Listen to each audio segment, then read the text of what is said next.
More information has been revealed about how a major banking CEO helped Jeffrey Epstein with his illicit activities involving sex trafficking. Now, here's the question everybody begins when we're talking about Jeffrey Epstein these days. Why is nobody being prosecuted? Okay? We know who they are.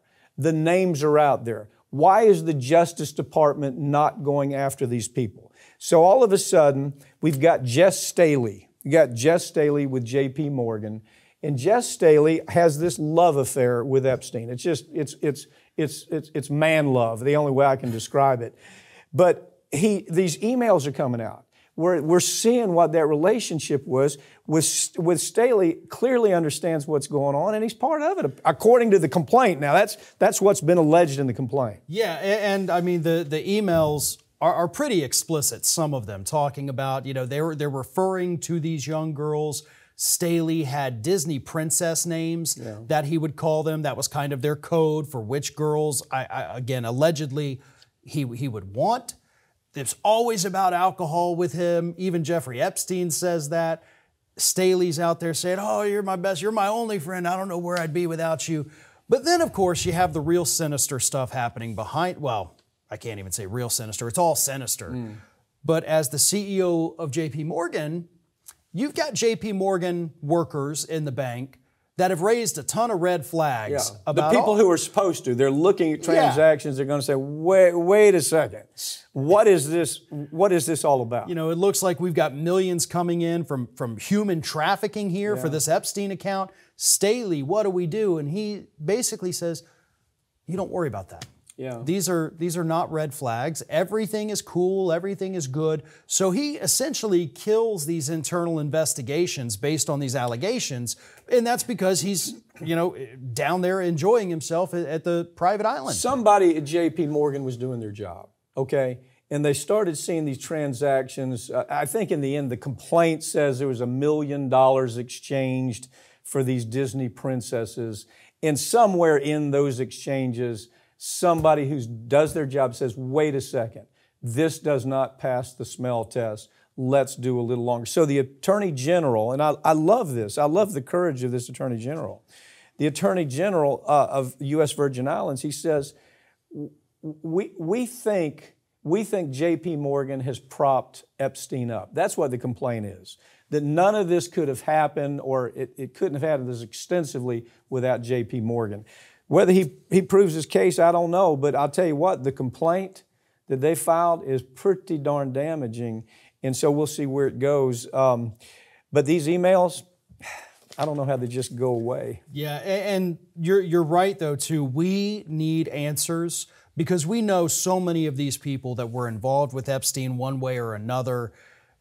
All the answers are there. They're in those sealed files that we can't, nobody has been able to get a hold of. Right. But there are actions happening right now. They are trying to get a hold of those. They're trying to get them opened because the public deserves at this point. We need to know. Yeah, there's Republicans in there. Yeah, there's Democrats in there. There's leaders of the tech industry in there. There's scientists. Yeah, we have to be blind about what the association is. These are people that did some bad. Yeah, they did some bad stuff. Okay?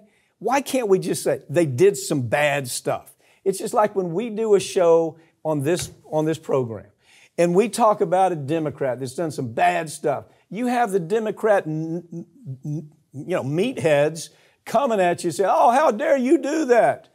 I'm so tired of it. I mean, aren't you? Don't you just want to say, get a life? This is not a baseball game. This is politics that involves our democracy.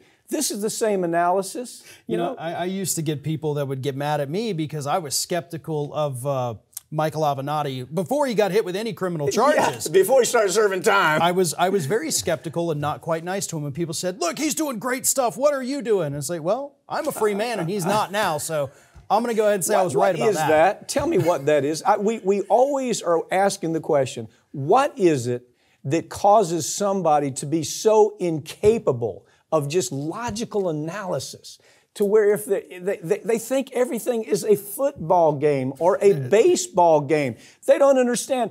Give that up. Let's analyze what's really happening here. And the Department of Justice has to do that in this situation with what happened with Epstein, regardless of where their association is. They got to be blind to that. They simply have to go after these people. Yep. A third major drug company has announced that they're cutting the price of insulin, but Senator Bernie Sanders says that's just a start. He wants across-the-board cuts for all prescription drug because they're making 2,000, 3,000% markups on drugs. And Congress won't take action. And the White House won't take action. But didn't I see Biden just last week doing a victory lap like he's the one that caused the insulin prices to go down? I actually saw that. Yeah. He was taking credit for that.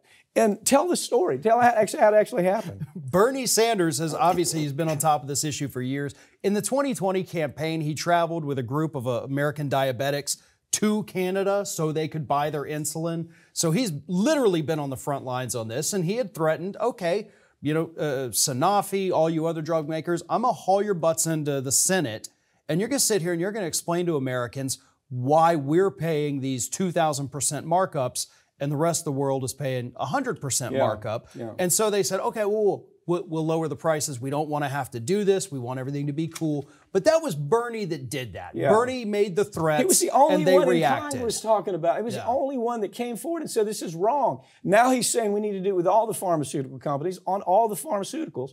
Listen, this is a product. About full disclosure, I am suing this industry. I'm suing them for antitrust, price fixing. The complaint's been filed.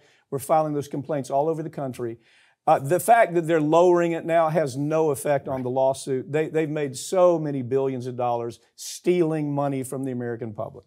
So, but the point is, what you're going to find in this case is they all knew exactly how to set the prices. There were meetings where they discussed issues. They sent emails. They sent all types of information from company to company, and all of the prices went up in lockstep. A product that cost $7 to make was being sold for $275. And so, thank you, Bernie. I guess Biden can take a victory lap for it, but at the end of the day, this is the guy that made it happen. Well, and for anybody who wants to argue, they've got to make their money back so they can make new wonderful drugs. Listen to this. Both the stock for the companies that cut their insulin prices, their stock went up and their profits went up because they were actually able to sell more because people could actually afford it now. So they made more money by lowering the prices. But we are coming after you. Lower the prices. You have made so many billions of dollars, Mr. Insulin Company, and you can't run away from what you've done to the American public.